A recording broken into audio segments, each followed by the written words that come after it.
Estimados participantes, bienvenidos a la Cátedra de Historia y Evolución del Derecho 2.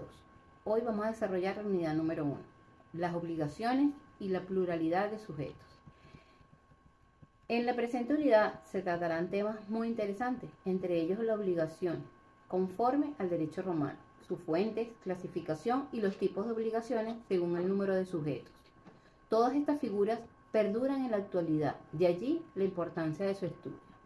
Las normas que se han regulado y regulan su conducta en una sociedad jurídicamente organizada han sido legados del derecho romano, pues dictaminó las directrices para organizar las sociedades en un orden jurídico coherente y seguro.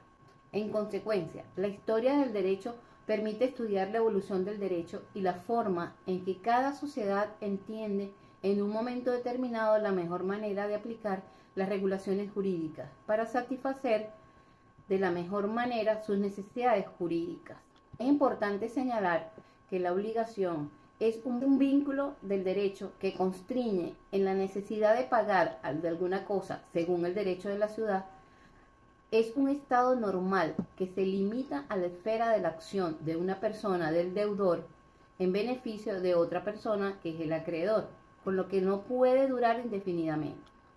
Está destinada a desaparecer cuando se cumpla la prestación prometida, en cuyo caso se dice que hay solución, y se produce la liberatio del deudor, o cuando surgen causas de otra índole que extingue este vínculo.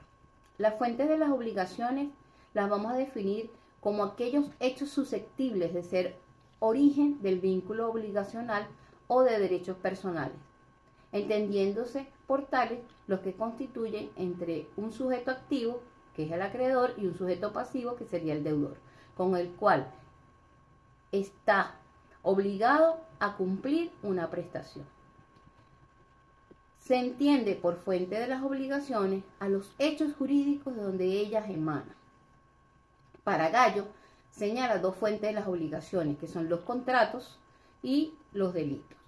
Para la clasificación de Justiniano, que es la que nosotros vamos a tener en la cátedra, la diferencia entre contratos, que son los acuerdos de voluntades entre varias personas, estos acuerdos de voluntades son reconocidos y sancionados por el derecho romano. Los cuasicontratos son semejantes al contrato, pero carece de un consentimiento de los sujetos. Es un acto lícito parecido a un contrato, pero falta el acuerdo. Otra clasificación son los delitos, que son los actos ilícitos castigados con una pena. El elemento más característico es la culpa.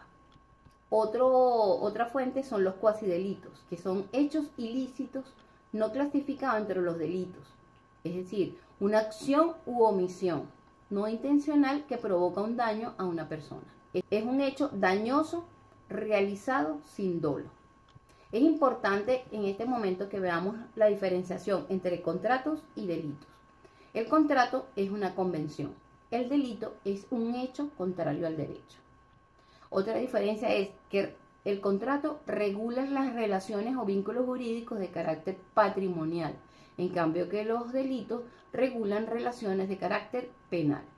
Otra diferencia importante que debemos tener en cuenta es que los contratos deben ser valorados desde un punto de vista económico, en cambio que los delitos se originan de la obligación de reparo.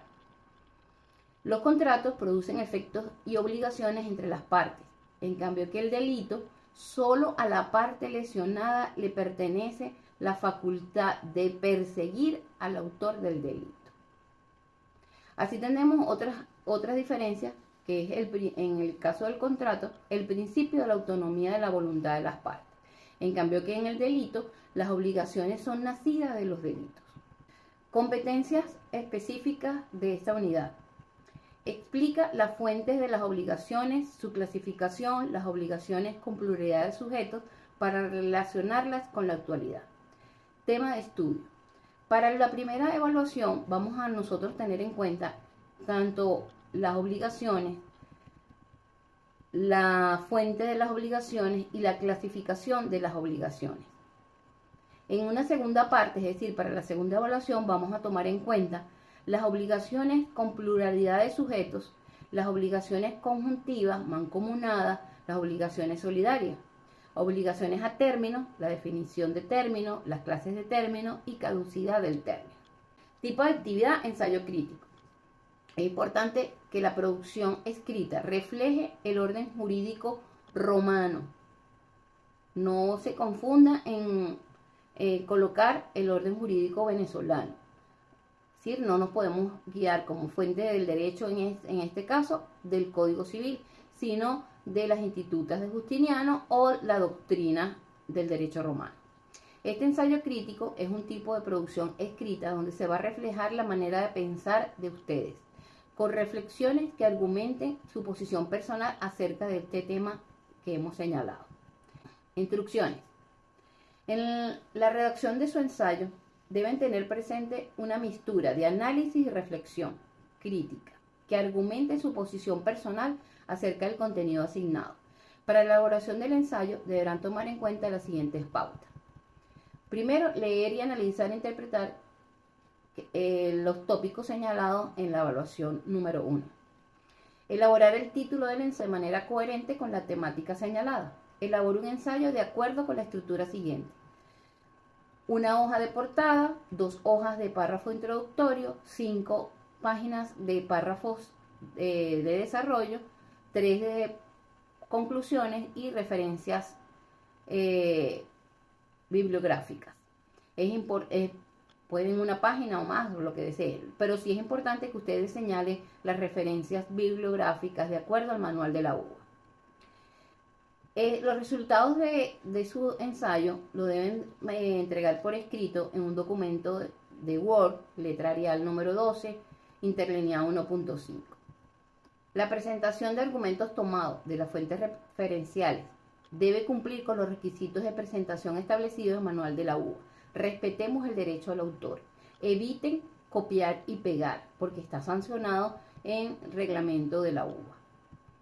Es importante que también tengan claro en su plan de evaluación las fechas de inicio y cierre de cada una de ellas, porque no habrá